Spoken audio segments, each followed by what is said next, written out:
ഒന്നാം സ്ഥാനം ഈശോയ്ക്ക് കൊടുക്കുന്ന ഏതൊരു ജീവിതത്തിലേക്ക് ഈശോ കടന്നു വന്നിരിക്കും. നിന്റെ ജീവിതത്തിൽ ഈശോ ഇന്നും ഇടപെടാൻ നിൽക്കുന്നത് നീ 2, 3, 4, 5 സ്ഥാനങ്ങളാണ് അവന് കൊടുക്കുന്നത്. അതുകൊണ്ടാണ് പണം കാണുമ്പോൾ നീ ദൈവത്തെ മറക്കുന്നവനാ, മക്കളുണ്ടാകുമ്പോൾ ദൈവത്തെ മറക്കുന്നവനാ, ജോലി കിട്ടുമ്പോൾ നീ ദൈവത്തെ മറക്കുന്നവനാ, വിവാഹം നടക്കുമ്പോൾ നീ ദൈവത്തെ മറക്കുന്നവനാ, വിദ്യാഭ്യാസം കിട്ടിക്കഴിയുമ്പോൾ ദൈവത്തെ മറക്കുന്നവളാ, നിനക്ക് സൗന്ദര്യം കിട്ടിക്കഴിയുമ്പോൾ ദൈവത്തെ മറക്കുന്നവളാ, മറ്റുള്ളവർ നിന്നെ പുകഴ്ത്തുമ്പോൾ നീ ദൈവത്തെ പുകഴ്ത്താൻ മറന്നു പോവുകയാണ്, മറ്റുള്ളവർ നിന്നെ ഉയർത്തി പറയുമ്പോൾ നീ ദൈവത്തിനോട് കണ്ട ഒന്നാം സ്ഥാനം കൊടുക്കാത്തവനാ. അതാണ് നിന്റെ ജീവിതത്തിൽ പലപ്പോഴും ദൈവം ഇടപെടാത്തതിന്റെ, ദൈവസാന്നിധ്യം വെളിപ്പെടുത്താത്തതിന്റെ കാരണം അതാണ്. ഇവിടെ പത്രോസ് നോക്കി, അവന്റെ വല നിറച്ച് മത്സ്യം കയറുമ്പോൾ അവനെ യോഹന്നാൻ വിളിച്ചത് ആ കരയെന്ന് പറഞ്ഞ നമ്മുടെ കർത്താവാണിതെന്ന് പറഞ്ഞപ്പോൾ അവൻ വള്ളം വിട്ടു, വലയും മീൽസെല്ലാം വിട്ടിട്ട് അവൻ നേരെ പുറംകൊപ്പായ, അവൻ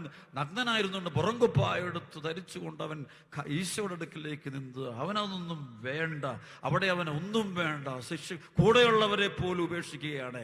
എല്ലാ ശിഷ്യന്മാർ തൻ്റെ അന്ന് സുഹൃത്തുക്കളെ, കാരണം അവൻ്റെ അങ്ങനെയുള്ളവൻ്റെ ജീവിതത്തിലെ ദൈവം ഇടപെടുകയുള്ളൂ, ദൈവസാന്നിധ്യം വെളിപ്പെടുകയുള്ളൂ. അങ്ങനെ എത്ര മക്കളുണ്ട് ഈ ശുശ്രൂഷ പങ്കെടുക്കുമ്പോൾ ഒന്നാം സ്ഥാനം കൊടുക്കണം.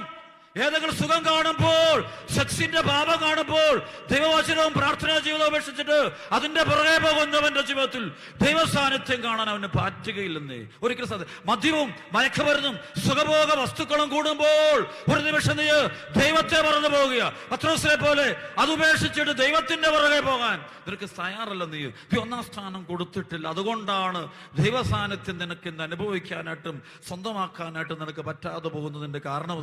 ഇന്ന് അടച്ചിട്ട മുറികളിൽ ഹൃദയമടഞ്ഞതാകാം, പ്രശ്നങ്ങൾ നടുവിലാകാം, ഭാര്യയ്ക്ക് രോഗമാകാം, ഭർത്താവിന് രോഗമാകാം, മകൾക്ക് രോഗമാണ്, വലിയ പ്രശ്നങ്ങൾ നടുവിലായിരിക്കും, കടബാധ്യതയുടെ വലിയ പ്രശ്നത്തിലാണ് കഴിയുന്നത്, സാമ്പത്തിക പ്രശ്നം, ഭവനം കാണുകയില്ല, ജോലി കാണുകയില്ല, ഒരുപാട് രോഗ ദുരിതങ്ങൾ നിന്റെ കുടുംബത്തിലും നിന്റെ മക്കളിലും നീ ആയിരിക്കുന്ന സാഹചര്യങ്ങളിലും വളർന്നുകൊണ്ടിരിക്കുകയാണ്. സഭയിൽ, സമൂഹത്തിൽ പോലും ഒരുപാട് പ്രശ്നങ്ങൾ കൂടിയിട്ട് എന്തുകൊണ്ട് എൻ്റെ ദൈവം ഇടപെടുന്നില്ല എന്ന് പറയുമ്പോൾ ഒരു കാര്യം എനിക്ക് പറയാൻ, ഒരേ ഒരു കാര്യം, ഒന്നാം പ്രമാണം നീ ശരിക്കും നീ പാലിക്കുക.